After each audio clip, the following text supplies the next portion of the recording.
वसुदेवसुतं देवं कंसचाणूरमर्दनं देवकी परमानन्दं कृष्णं वन्दे जगद्गुरुम्।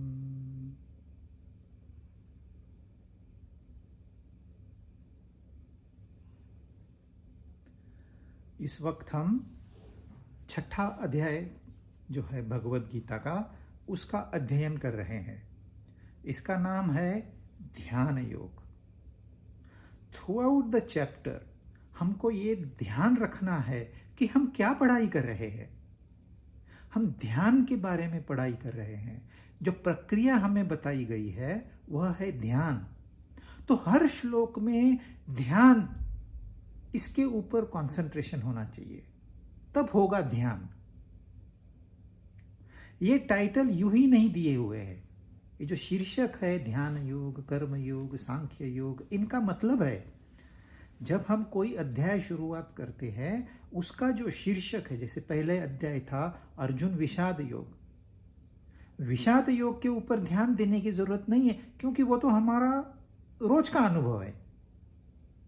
अर्जुन जिस अवस्था में था कंफ्यूज्ड, वो तो हम रोज रहते हैं।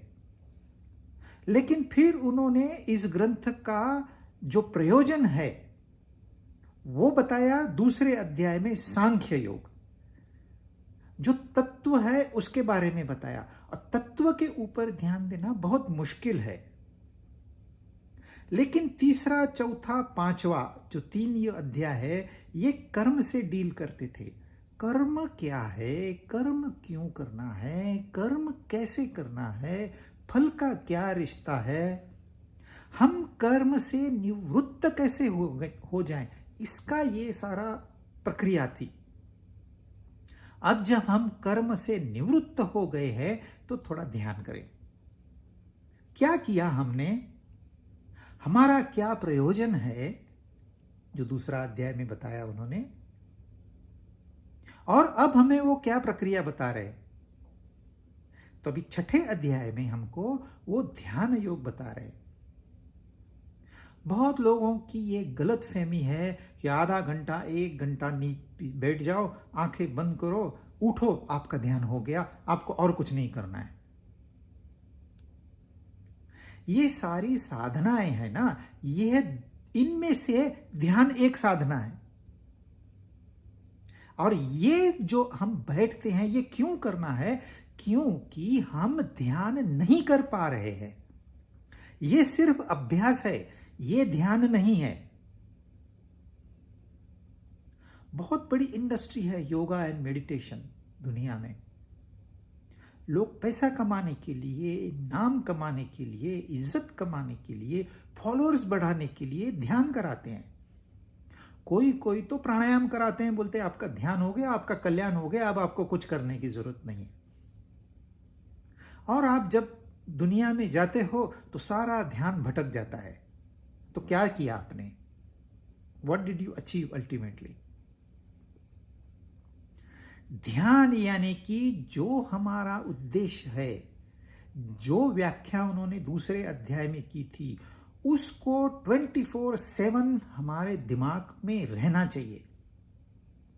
जब हम और कार्य कर रहे हैं वहां पर भी ध्यान होना चाहिए, लेकिन मुख्य ध्यान वहां पर होना चाहिए। जो शास्त्रीय संगीत में श्रुति का काम होता है, उसका आपको लगेगा ये क्यों कर रहे हैं, लेकिन वो बेस नोट रहता है, वहां ध्यान और यहां ध्यान, जो राग और ताल है। तो इसी तरह हम जब जीवन में व्यवहार कर रहे हैं, एक ध्यान हमारा वहां होना चाहिए कि प्रयोजन क्यों हम गीता का अभ्यास कर रहे हैं, इससे हासिल क्या होगा, क्यों ये महापुरुषों ने, ये ग्रंथों ने, शास्त्रों ने हमें बार बार ये प्रक्रिया बताई है। थोड़ा इसके ऊपर सोचना अभ्यास करना, मनन करना और निधिध्यासन करना, इसको कहते हैं ध्यान। हम लोग स्कूल में, कॉलेजेस में, क्लास में जाके पढ़ाई करते हैं, फिजिक्स, केमिस्ट्री, जो भी होगा, और फिर लेबोरेटरी में जाके उसका प्रयोग करते हैं कि वाकई में ये चल रहा है कि नहीं चल रहा है, ये होता है ऐसे कि नहीं होता है। हमें एक एक्सपेरिमेंट था कोएफिशिएंट ऑफ एक्सपांशन ढूंढने का, उसका कैलकुलेशन करके हमने वो वैल्यू निकालनी है। तो उसमें एक प्रक्रिया होती है, रॉड लीजिए, उसकी मेजरमेंट लीजिए, गर्म कीजिए, मेजरमेंट लीजिए, वो कितना बड़ा। ये तो हमने क्लास में पढ़ लिया, रट्टा भी मार दिया। अच्छा, उसके ऊपर सोच समझ के हमने कंक्लूजन निकाला, हाँ कि ये ऐसे ही होता है, बात समझ में आ गई, लेकिन फिर भी हमारा निधिध्यासन बाकी है। क्या वो ज्ञान तो है, समझ है, लेकिन क्या वो ज्ञान हम जी सकते हैं? क्या वाकई में मैं कह सकता हूं कि इसका कोएफिशिएंट ऑफ एक्सपांशन इतना है? क्या मैं वाकई में कह सकता हूं ये जो पानी है असल में ऑक्सीजन और हाइड्रोजन है? थ्योरी मैंने पढ़ ली, तो ये जब तक हम एक्सपेरिमेंट नहीं करेंगे, इसे जब तक हम जीवन में नहीं उतारेंगे, तब तक ये थ्योरेटिकल नॉलेज हमारे काम का नहीं है। तो ध्यान में बैठना 1 घंटा, 2 घंटा, 3 घंटा, 4 घंटा, ये एक बात है, और ध्यान में रहना ये अलग बात है। तो अभी जो भी हमारा टाइटल है उसके ऊपर हम थोड़ा फोकस करेंगे, ध्यान देंगे कि ध्यान की प्रक्रिया चल रही है। और जो उन्होंने 16वें श्लोक में बताया था कि ये ध्यान किसका नहीं होता है, कौन क्वालिफाइड नहीं है इसके लिए, जो ज्यादा खाता है या कम खाता है, जो ज्यादा सोता है या कम सोता है, उसका ध्यान नहीं होगा। क्यों नहीं होगा? क्योंकि उसका ध्यान कहां पर है? खाने पे है और सोने पे है। अभी वो टीवी पे बता रहे थे, किसी क्वेश्चन आंसर में एक लेडी को पूछा आप कितने बजे सोती है? वो बोली जब तक मेरा नेट पैक चालू है मैं जगते रहती हूं। तो रात के 2 बज जाते हैं, 2:30 बज जाते, 3 बज जाते, जग रहे। क्यों जग रहे? वो कुछ मोबाइल पे मैसेजेस देख रहे हैं। जिस आदमी को इस तरह से जगना है, सोना नहीं है, वो क्या ध्यान कर पाएगा? कहां ध्यान अपना लगा पाएगा? अपने काम व्यवहार के ऊपर भी वो ध्यान नहीं दे पा रहा है या दे पा रही है, उनका ध्यान कैसे होगा? अति जागना, उनको इतनी उत्कंठा रहती है अंदर में, इतनी एंग्जाइटी रहती है कि नींद भी नहीं आती बाद में। और फिर ऐसे मन की जब कंडीशन होगी तो शरीर क्या करेगा? वो भी साथ देना छोड़ देता है, उसकी इम्यूनिटी गिर जाती है। जैसे ही इम्यूनिटी गिर गई, उसको अटैक किया जाता है। तो ज्यादा खाना, एक तो ध्यान खाने पे गया, और खाने के बाद भी ध्यान खाने पर ही उतारे, ज्यादा खा लिया, अरे कम खा लिया, मुझे जरा एसिडिटी हो गई, कुछ है क्या खाने को? ध्यान खाने पे है। और ध्यान करना कहां है? जो इस ग्रंथ का प्रयोजन है, दूसरे अध्याय में बताया, वहां ध्यान होना चाहिए। तो ध्यान यह कंटिन्यूअस प्रक्रिया है, 1 घंटा, 2 घंटा, 3 घंटे की बात नहीं है ये। और आपका मन वैसे ही शांत नहीं है और आप ध्यान में बैठ गए, 4 दिन करोगे, 8 दिन करोगे, 40 दिन करोगे, आखिरी में फ्रस्ट्रेट होके इसे छोड़ दोगे। उस फ्रस्ट्रेशन से अच्छा है अब आप उससे थोड़ा सा दूर रहिए और समझने की कोशिश करिए कि ध्यान वो असल में क्या है। कहां ध्यान, कहां ये नींद के बारे में बात कर रहे हैं? व्यवहार तो ठीक करो, व्यवहार आपने ठीक किया नहीं है, सीधे आपको परमात्मा का दर्शन चाहिए। और परमात्मा दर्शन आपको देगा अभी, तो भी आपको समझ में नहीं आएगा। तो किसका होगा ध्यान? और कैसे समझें कि हमारा ध्यान सही हो रहा है? ये हमको 17वां श्लोक बताता है। युक्ताहार विहारस्य युक्तचेष्टस्य कर्मसु युक्त स्वप्नावबोधस्य योगो भवति सुदुःखः। दुखों का नाश करने वाला योग उसको होता है जिसका आहार यथा योग्य है, जिसका विहार यथा योग्य है, जिसके कर्म यथा योग्य है, जिसका सोना और जागना यथा योग्य है, उसका योग सिद्ध होगा। कैसे मालूम? कि उसके जो दुख है, दर्द है, पीड़ाएं हैं मन की, टेंशन है, स्ट्रेस है, फ्रस्ट्रेशन है, डिप्रेशन है, इनमें कमी आएगी। ये गीता की गारंटी है। आप स्वीकार कीजिए, मत कीजिए, यह आपके ऊपर है। ये गीता का महाप्रसाद है। आप लीजिए या मत लीजिए, वो अलग बात है। युक्त आहार, आपने ऐसे आहार लेना है, न आहार के पहले उसके विचार मन में हो, न आहार के बाद में उसके विचार मन में हो। नहीं तो सुबह उठते ही चाय चाहिए, चाय के साथ बिस्किट चाहिए, फिर नट्स खाने हैं, ड्राई फ्रूट्स खाने हैं, फिर दूध पीना है, फिर नाश्ता करना है। अरे तुमको नींद से उठ के 5 घंटे भी नहीं हुए, 10 बार खा चुके हो। तो ध्यान कहां पर है? ये अयुक्त आहार है। आपको यहां एनर्जी अपनी स्पेंड करनी ही नहीं है। आपने डिसाइड किया है मैंने 3 बार खाना है, बस 3 बार उतना समय निकालना है, दैट्स इट। आप कहोगे नहीं, हमको डॉक्टर ने 6 बार खाने को कहा। ठीक है, 6 बार आप एक बार फिक्स कर लीजिए अपना टाइम टेबल में, 6 बार खाऊंगा। उस समय आके खाने के समय उतना जितनी मात्रा आपको बताई गई है उतना कंज्यूम कीजिए, बात खत्म। उसके बारे में इतनी सोचने वाली क्या है? क्या गहराई का अध्ययन कर रहे हो आप? कहां है? नेचर आपको देता है, फ्री में देता है, आपके घर पहुंचाता है। लीजिए, वो भी आनंद लेना है। क्यों खाना है ये तो सोचिए। हम खाना ही क्यों खाते हैं? क्या हम उसको अवॉइड नहीं कर सकते? क्या हम एक इंजेक्शन लेके अपना जीवन नहीं काट सकते? ये प्रकृति है। जिसने प्रकृति को समझ लिया उसने परमात्मा को समझ लिया।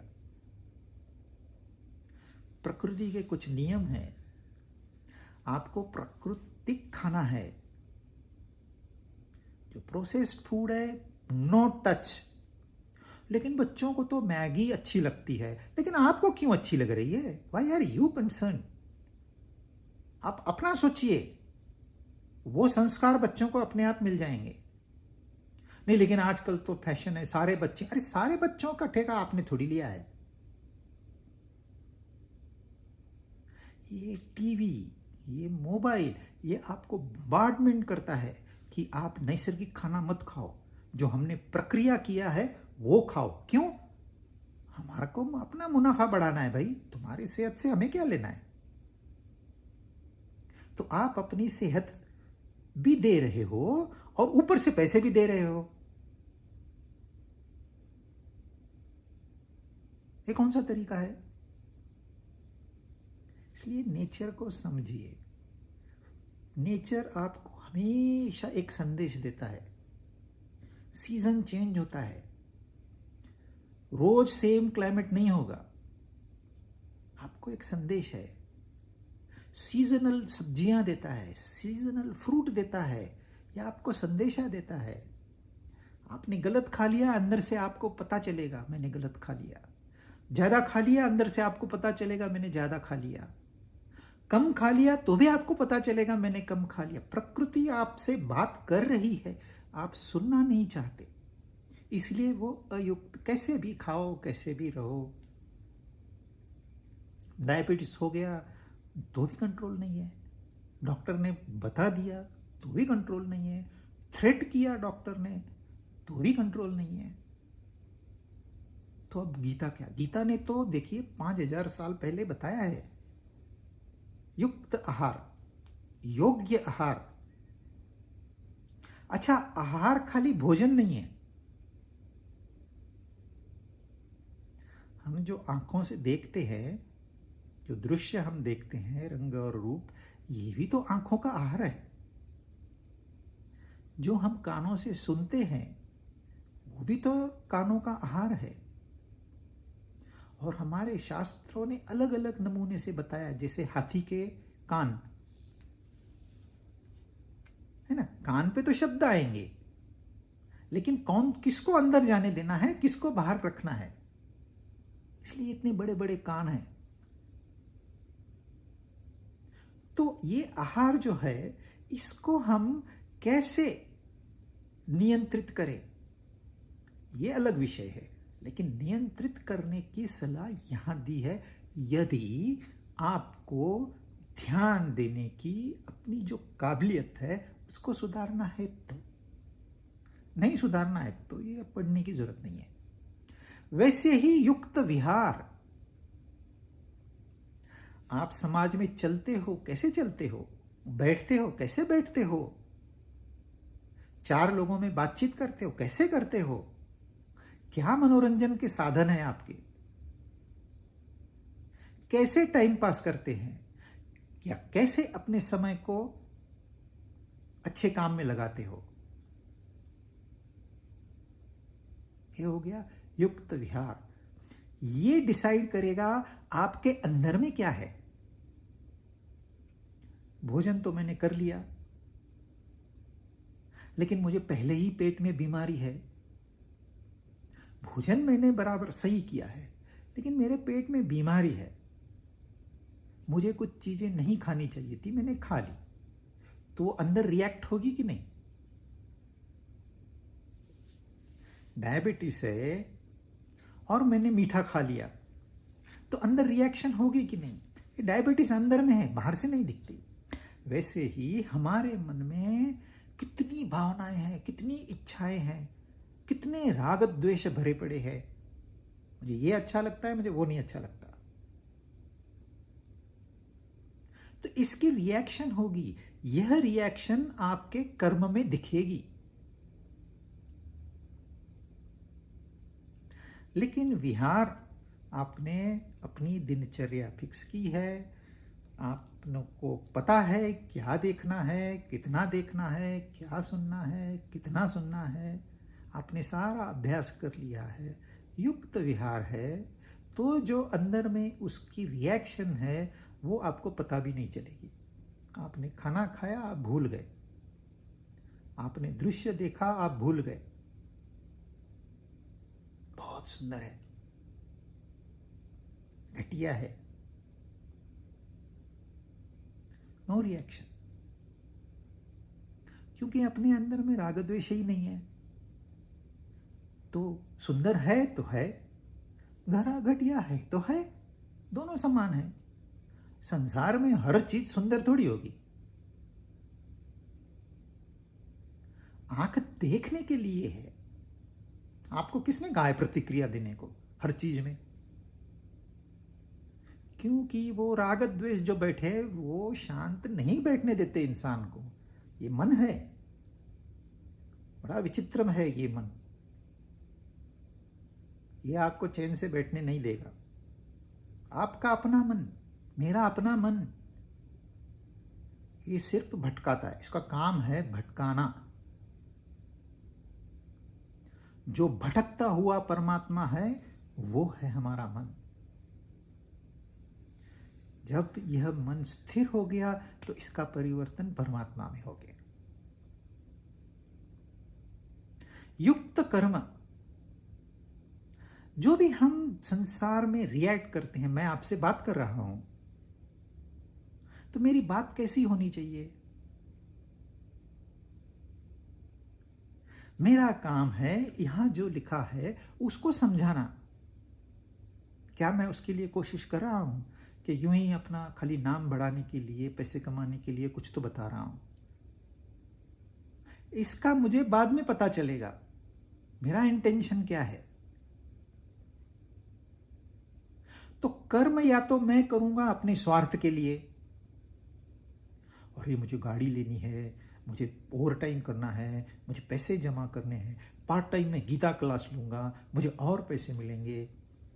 ये हो गया स्वार्थी कर्म। दूसरा है कर्तव्य कर्म। भाई ये मेरी ड्यूटी है, मेरा परिवार है, उनके भोजन रहने की व्यवस्था करना मेरा कर्तव्य है। मैं समाज में रहता हूं, मैं समाज का एक हिस्सा हूं, तो मेरे कर्तव्य है। एक सिटीजन का कर्तव्य होता है। तीसरा है कर्म यज्ञ कर्म। क्या मैं कुछ योगदान दे सकता हूं? पैदा होते ही मैंने लिया है, just born, new born baby, उसके डिमांड शुरू हो जाते हैं, चिल्लाना शुरू हो जाता है, ये चाहिए, वो चाहिए, वो चाहिए। आप लेते हो। मैं यहां बैठ के ये सांस ले रहा हूं, सांस छोड़ रहा हूं, ऑक्सीजन अंदर आती है, वो एनर्जी पैदा करती है, वो एनर्जी के आधार पर मैं बात कर सकता हूं। लेता हूं तो देना मेरा कर्तव्य नहीं है क्या? ये संसार कैसे चलेगा? सारे लेने वाले पैदा हो जाए तो क्या ये दुनिया चल सकती है?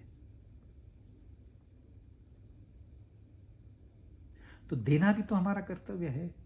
कोई देगा ही नहीं तो कोई लेगा कहां से? अगर मां बच्चे की केयर ही नहीं करेगी तो क्या होगा?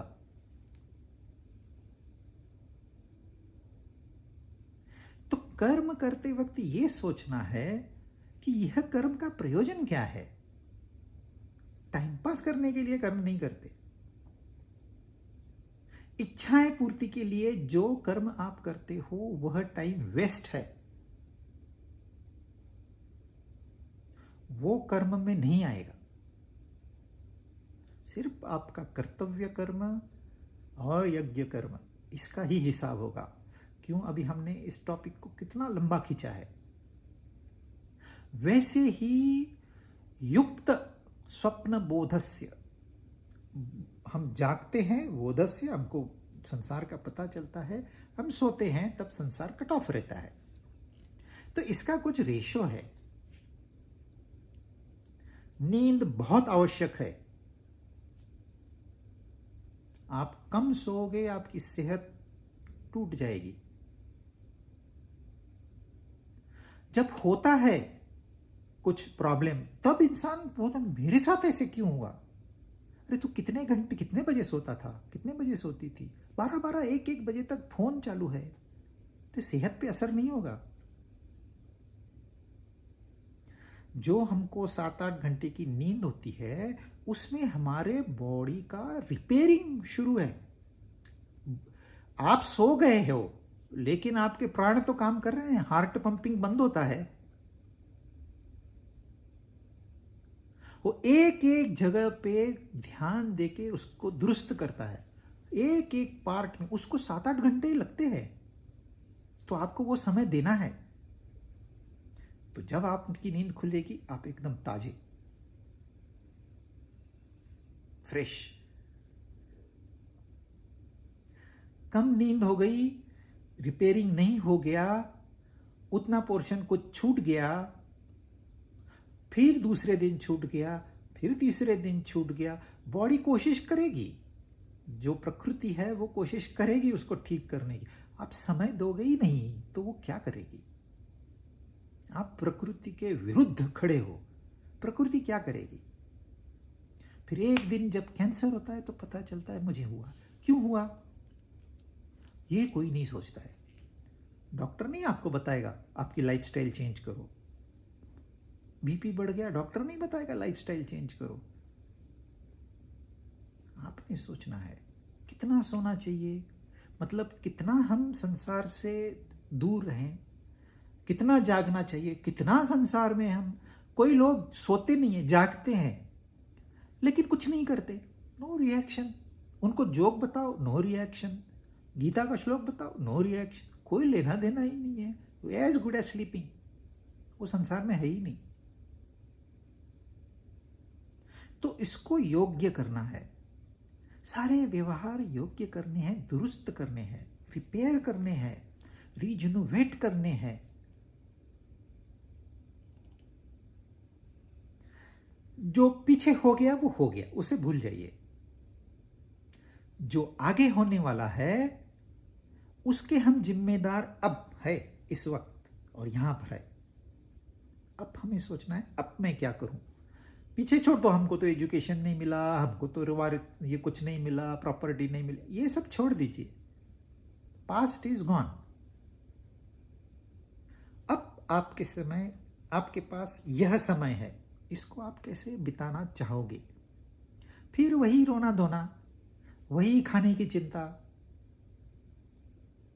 वही गलत व्यवहार, वही एक दूसरे के बारे में गप्पे मारना। यह टाइम को बचाइए और इसको प्रोडक्टिव यूज करिए।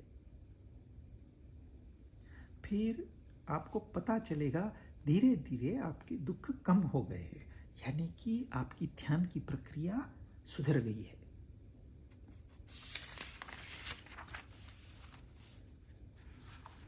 एटीन्थ, यदा विनियतं चित्तम् आत्मन्येवावतिष्ठते निःस्पृहः सर्वकामेभ्यः युक्त इत्युच्यते तदा। वश में किया हुआ चित्त जिस काल में अपने स्वरूप में ही स्थित हो जाता है और संपूर्ण पदार्थों से निःस्पृह हो जाता है, उस काल में वह योगी है। योगी यानी कि ध्यान योगी। कर्म योगी हमने पढ़ा है, ध्यान योगी हम पढ़ रहे हैं, भक्ति योगी हम पढ़ने वाले हैं, ज्ञान योगी भी हम पढ़ने वाले हैं। यानी कि जो इंसान अपनी उन्नति के लिए भक्ति का उपयोग करता है वो भक्ति योगी है। अब हम जो कर रहे हैं वो ध्यान का उपयोग कर रहे हैं, पावर ऑफ कंसंट्रेशन। इसको हमें सुधारना है। हम कह देते हैं बच्चों को, अरे ध्यान से पढ़ाई कर। ध्यान क्या होता है? अरे तू ध्यान से पढ़ाई कर। तुझे क्या करना है? ध्यान क्या होता है? तो किसे योगी कहते हैं? जिसका चित्त वश में है, एक बात। जिसका चित्त अपने स्वरूप में है, दूसरी बात। और जो ये संसारी इच्छाएं हैं इनसे दूर है, वह ध्यान योगी है। अब ये तीनों बातें हैं, इसको ध्यान में रखिए। पहली बात तो जो है चित्त वश में है, मतलब मन वश में है, बुद्धि वश में है, इंद्रिय वश में है। वश में है मतलब वो हमारे ऊपर टर्म्स डिक्टेट नहीं करते, हम उनको चलाते हैं। वो हमारे अंडर में है, हम उनके अंडर में नहीं है। They are subordinate to us, they are not ruling us. वश में मतलब उनको बांध के रखना, उनको सजा देना, ये उसका अर्थ नहीं है। अरे अपने ही है वो, ये आंखें मेरी है। अब कभी वो गलत देख लेती है, आंखें हैं भी, आंखों का धर्म है देखना। आप आंखें बंद करके थोड़ी चलोगे, फिर दी किस लिए है? कान तो बंद भी नहीं कर सकते, फिर भी लोग बंद कर लेते हैं।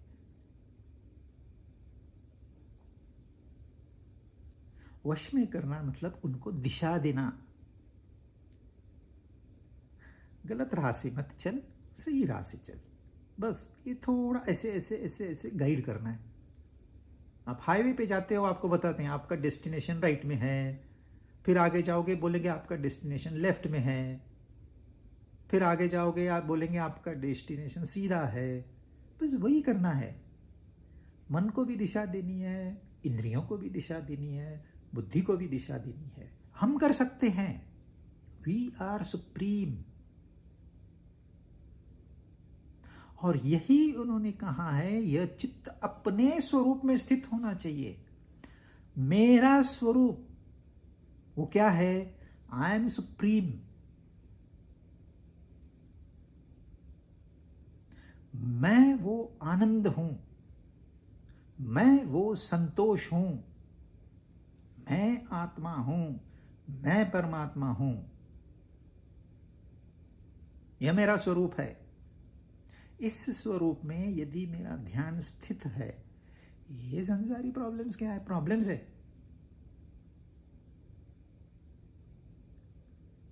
और सारी कामनाओं से उनको निवृत्ति मिल गई है। ये तीनों जुड़े हुए हैं। आप तीनों में से एक ही करिए। या तो कामनाएं कम, या तो स्वरूप पे ध्यान, या तो चित्त को नियंत्रण। तीनों के तीनों आपको नहीं करने हैं। आपने इसमें से एक किया तो तीनों हो जाते हैं।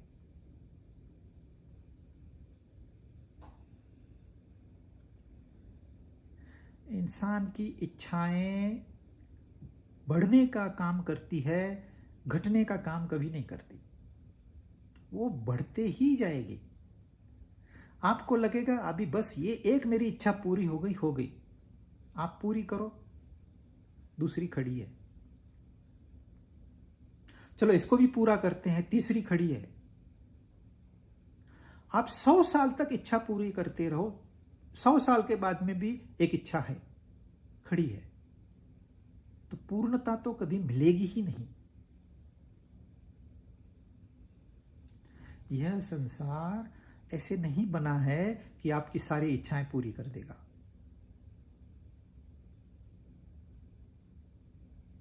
आपको अपनी इच्छाओं को नियंत्रित करके कम कम करते करते एक दिन शून्य करना है।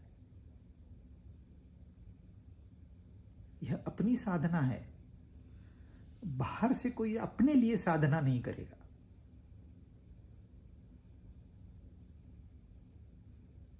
लेकिन इच्छाओं को कम करने के लिए हमें क्या करना चाहिए? हमारा जो मन है इस संसार में दौड़ रहा है। देखिए पहले कुछ भी नहीं था, न्यू बॉर्न बेबी, कुछ भी नहीं था।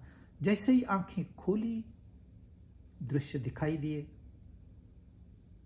धीरे धीरे समझ में आने लगा ये क्या है, वो क्या है। ये खाने की चीज है, मुझे चाहिए। ये खेलने की चीज है, मुझे चाहिए। ये पहनने की चीज है, मुझे चाहिए। ये काले रंग की है, मुझे पसंद है, मुझे चाहिए। ये मुझे नहीं चाहिए, सफेद नहीं चाहिए। अशांति है, मुझे चाहिए। शांति है, मुझे नहीं चाहिए। अपने आप इच्छाएं निर्माण हो गई। आपको पता भी नहीं चला कब निर्माण हो गई, क्योंकि हमारा ध्यान संसार में है, अटका पड़ा है, वस्तुओं में है, व्यक्तियों में है, संबंधों में है। अगर वह ध्यान हमारा अपने स्वरूप में स्थित होगा तो आप सारी दुनिया घूम के आओगे, एक इच्छा साथ में नहीं लेके आओगे। अब हम थोड़ी थोड़ी बात पे मुझे चाहिए, मुझे चाहिए, मुझे चाहिए। अगर नहीं है तो डर लगता है, अरे मेरा मोबाइल कहां गया, मोबाइल कहां गया, मोबाइल कहां गया। टीवी क्यों नहीं चल रहा है, टीवी क्यों नहीं चल रहा है। पूरा घर सर पे उठा के खड़े, मेरा न्यूज़पेपर कहां रखा। लेकिन अगर ध्यान वहां है तो ये इच्छाएं आपके नजदीक भी नहीं भटकेगी। जो आपके पहले ही है उसको खत्म कर दो, पूरी कर दो। आइसक्रीम खानी है, खा लो, no more desire for ice cream. मिलेगी आप खा लेना, प्रसाद में आपको जो भी मिलेगा ले लेना, ना नहीं करना है। आपका पगार बढ़ गया, मुझे नहीं चाहिए, यह इच्छा है, मुझे नहीं चाहिए। नहीं, ये भी प्रसाद है परमात्मा का, ले लीजिए और मेहनत करिए। मिलता है उसको मना नहीं करना है, लेकिन उसके पीछे नहीं दौड़ना है।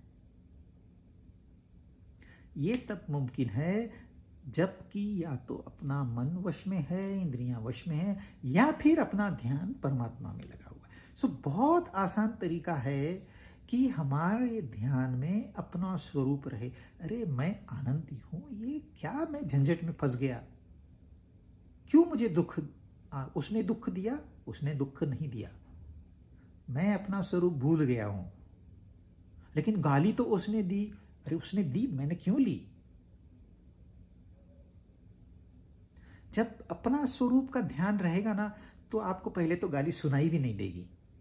चलो सुनाई दी तो भी आप कहोगे बच्चा है, जाने दो, कुछ भी बकते रहता है, छोड़ दो इसको। लेकिन ध्यान स्वरूप में नहीं है तो सारा ध्यान वहां पर है, उसने मुझसे ऐसे क्यों बोला, गए आपका हफ्ता गया। अरे वो कौन आदमी, क्या उसकी कीमत, आप कौन हो? आप स्वयं परमात्मा हो, ब्रह्म हो। ये छोटी बात को लेके कोई दुखी होता है? होगा, एकदम से आप बुद्ध नहीं बन जाओगे ओवरनाइट, होगा, होने दीजिए, उसको थोड़ा सा इग्नोर करिए, पहले जल्दी से ठीक हो जाइए। पहले आपको ठीक होने को 1 हफ्ता लगता था, अभी 5 दिन में ठीक हो जाइए। पहले 5 दिन लगते थे, अभी 3 दिन में ठीक हो जाइए। पहले 3 दिन लगते थे, अभी 1.5 दिन में ठीक हो जाइए। इसे धीरे धीरे धीरे धीरे आपको, ये क्या है, अननेसेसरीली संसार में उलझ के हम अपने आप को तंग कर रहे हैं, और कुछ नहीं। छोड़ दीजिए इन बातों को, जस्ट बी फ्री। आपका ध्यान योग सक्सेसफुल।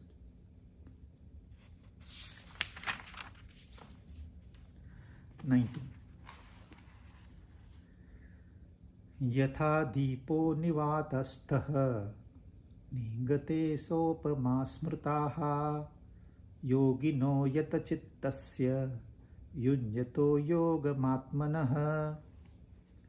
जैसे स्पंदन रहित वायु के स्थान में स्थित दीपक की लौ चेष्टा रहित हो जाती है, यानी कि जो दीपक की लौ होती है ना, एकदम स्थिर हो जाती है। योग का अभ्यास करते हुए वश में किए हुए चित्त वाले योगी, यानी कि जो ध्यान योग में थोड़ी कामयाब हो गया है, उसकी चित्त की वैसी ही उपमा कही गई है। अब पहले उन्होंने क्या बताया, आपका योग हो गया यदि आपने ये 3 बातों में से एक भी सक्सेसफुली की है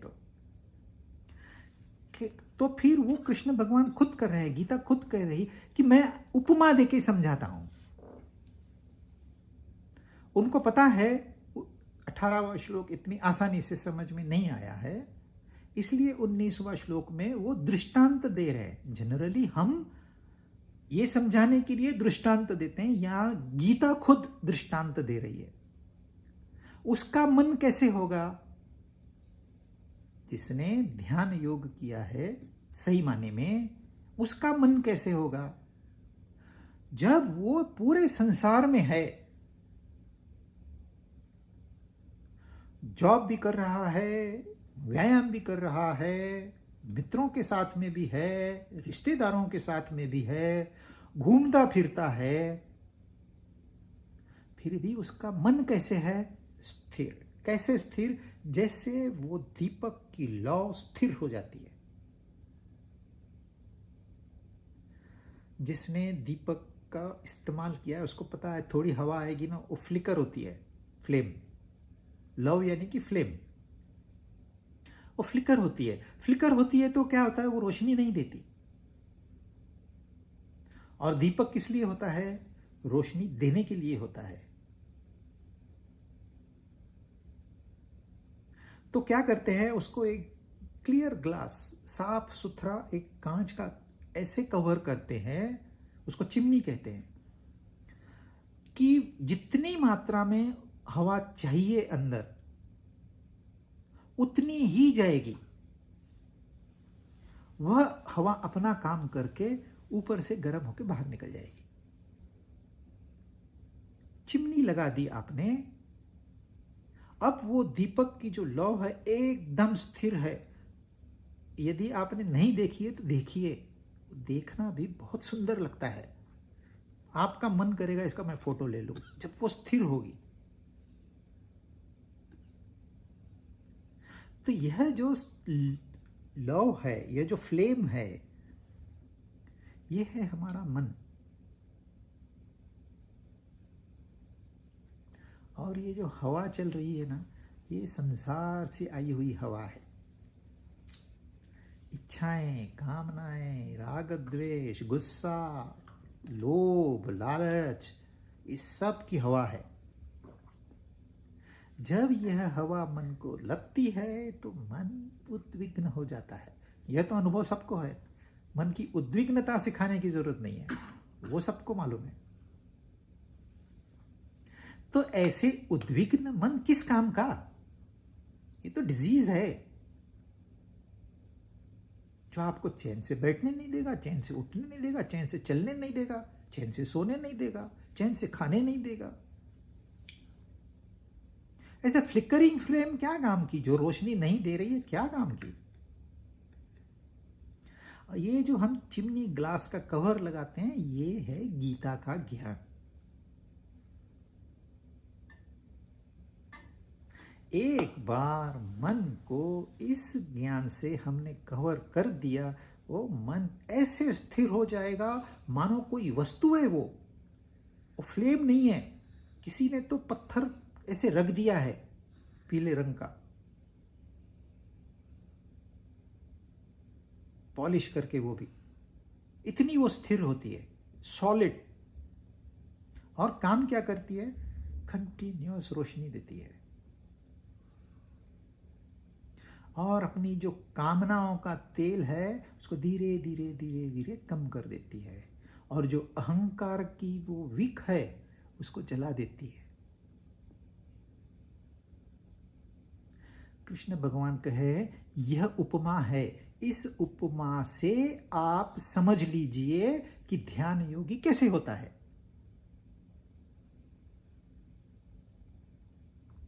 एक बहुत बड़े संत हो गए साउथ इंडिया में, जिनका नाम है रमन महर्षि। और जब छोटे थे, बचपन में ही उनके घर में कुछ किसी का देहांत हो गया। उन्होंने पूछा क्या हो गया। उन्हें अस्वस्थता महसूस हो गई उस बच्चे को। वो वहां से निकल दिए और एक पर्वत पे जाके बैठे। पूरी जिंदगी उनकी वहां ही चली गई। धीरे धीरे उनका नाम हुआ, उन्होंने ध्यान किया, ध्यान की प्रक्रिया से उन्हें ज्ञान मिला, और उस ज्ञान के आधार पे जैसे वो लौ होती है वैसे वो रहने लगे।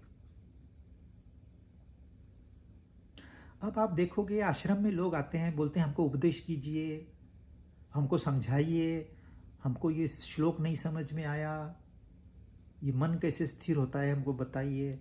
लेकिन वहाँ जो लोग आते थे दर्शन के लिए आते थे, और रमन महर्षि उस समय जो फिक्स्ड उनका टाइम था, वहाँ आके सिर्फ बैठे रहेंगे, सिर्फ बैठे रहेंगे, कुछ नहीं करेंगे, एक शब्द आपको नहीं देंगे। वो ऐसे करो वैसे करो, अच्छे बनो, क्यों बुरे बनते हो, कीप स्माइलिंग मैन, कुछ नहीं, शांत बैठे।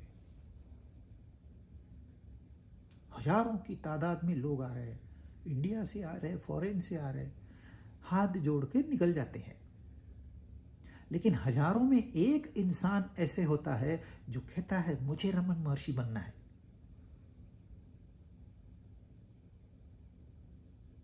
यह प्रेरणा उसमें कहां से आई? सिर्फ दर्शन मात्र से। तो यह है योगी की स्थिति। वो कुछ नहीं करता,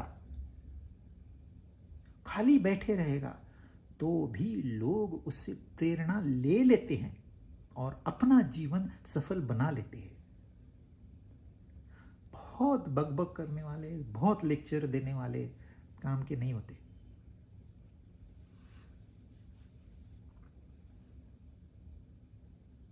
तो उस लौ की तरह उसकी जब स्थिति हो जाती है तो वो अपने आप प्रकाश देता है। उसको कहना नहीं पड़ता है अरे आपका प्रकाश नहीं आ रहा है दीपक, तू क्या कर रहा है। आपने सिर्फ वो ज्ञान का कोटिंग लगा दिया मन को, हो गया काम तमाम। अब वो रोशनी का काम अपने आप चलते रहेगा। आज भी उनका नाम है, आज भी उस स्थान पे लोग जाते हैं, आज भी लोग यही महसूस करते हैं कि हमको शांति का अनुभव हुआ। देखिए क्या परिणाम है एक योगी का। उन्हें पता भी नहीं किसको प्रेरणा मिली, उन्हें पता भी नहीं और कोई लेना देना भी नहीं। वो अपने मस्ती में, भाई कहते आश्रम में डोनेशन आया, लोगों पे खर्च कर दो, यहां से खाना खिलाओ के भेजिए सबको, यह सुविधा करिए वह सुविधा करिए, उतना अपना काम करेंगे, फिर अपनी समाधि में आके बैठ। समाधि में मतलब ऐसे नहीं आंखें बंद करके बैठे हैं, कुछ नहीं देखना है, नहीं, सब देख रहे हैं। वो उतना ही संसार में है जितने हम लोग हैं, लेकिन वो संसार से पूरे कट ऑफ है। हमारे लिए संसार सच्चाई है, ये फर्क है हम में और उनमें। We are that flickering flame, they are that steady flame.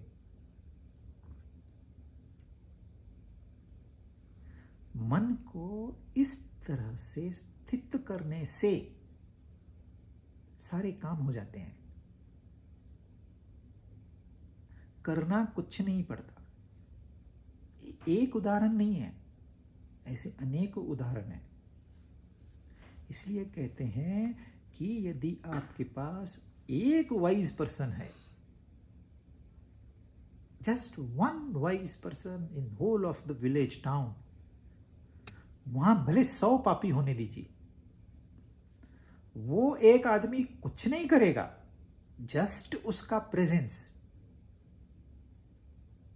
इन सारे पापों को बैलेंस कर देगा। मैं एक गांव में गया था, कोंकण रीजन है यहाँ महाराष्ट्र में, वहाँ पर अब जब हम जाते हैं कहीं, एक गांव की हमारे दिमाग में इमेज होती है कि इस प्रकार का गांव होगा, 2-4 दुकानें होंगी, बच्चे खेलते होंगे, गंदगी करते रहेंगे। लेकिन उस गांव में जाने के बाद डिस्टिंक्टिवली मुझे एक बात का ध्यान आया, जितनी भी गटर्स थी वो कवर्ड थी,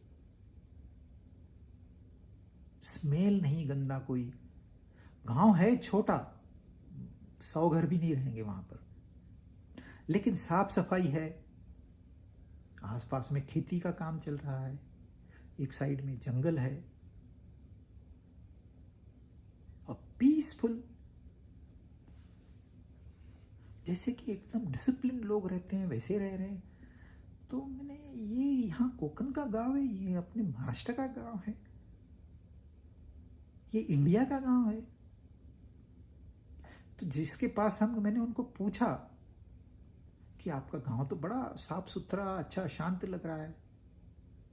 हाँ, यहाँ के लोग हैं कैसे। मैं बोला आपके यहाँ कोई ऐसे संत वगैरह है क्या? है नहीं, थे। मतलब चलो जो आपको बताता हूँ। तो मुझे लेके गया, उन्होंने बहुत सुंदर मंदिर बनाया, छोटा है, मतलब 100 लोग बैठ सकते इतना उनका हॉल है वहाँ पर, बहुत अच्छी तरह से बनाया है। वहाँ एक संत की मूर्ति रखी हुई है और वह मूर्ति इस गांव को प्रेरणा देती है। ये संत 100 साल पहले गांव में हो गए, उस 4 गांवों को छोड़ के उनका नाम बाहर नहीं है।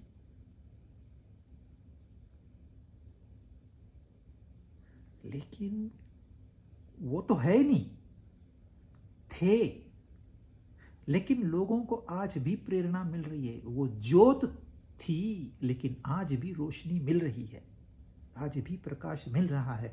ये है ध्यान की पावर। इसलिए हमने यदि कुछ करना है तो अपने आप को दुरुस्त करना है। संसार के बारे में कुछ सोचना नहीं है। It will take care of itself.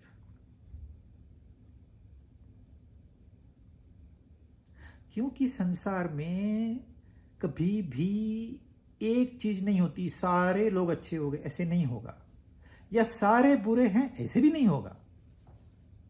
नीचे ऊपर नीचे ऊपर नीचे ऊपर, ये इसको ही तो संसार कहते हैं। द्वंद्व जहां दो है वो संसार है। अच्छाई और बुराई दोनों रहेगी, नहीं तो ये संसार नहीं है। ध्यान में रखना, दोनों रहेंगे। इसमें हमने कैसे रहना है?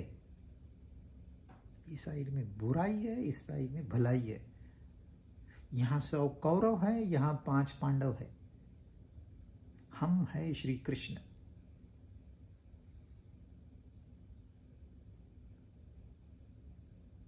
हमें अपना कर्तव्य निभाना है।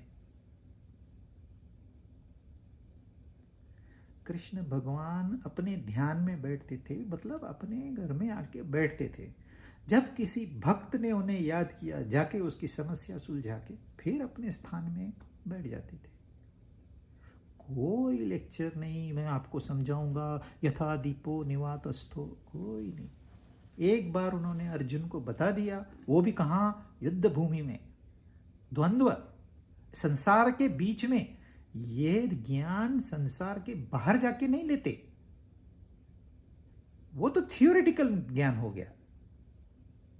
जब तक यह ज्ञान आप इस संसार में जीते नहीं हो, तब तक आपके पास यह ज्ञान नहीं है।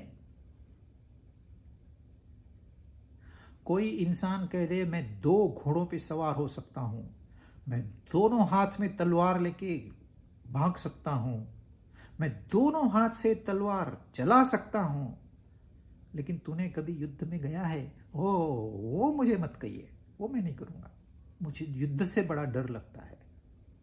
आपका जो ये ज्ञान है, ये जो स्किल है, इसकी वैल्यू 0। गीता पढ़ ली, उपनिषद पढ़ लिए, शेक्सपियर पढ़ लिया, सब कुछ पढ़ लिया। क्या आपने सांसारिक समस्या सामने आई है और डट के मुकाबला किया है? नहीं, वो हम नहीं करेंगे। ये संसार से दूरी भागते हैं बाबा हम। ये दुखी संसार में कौन रहेगा?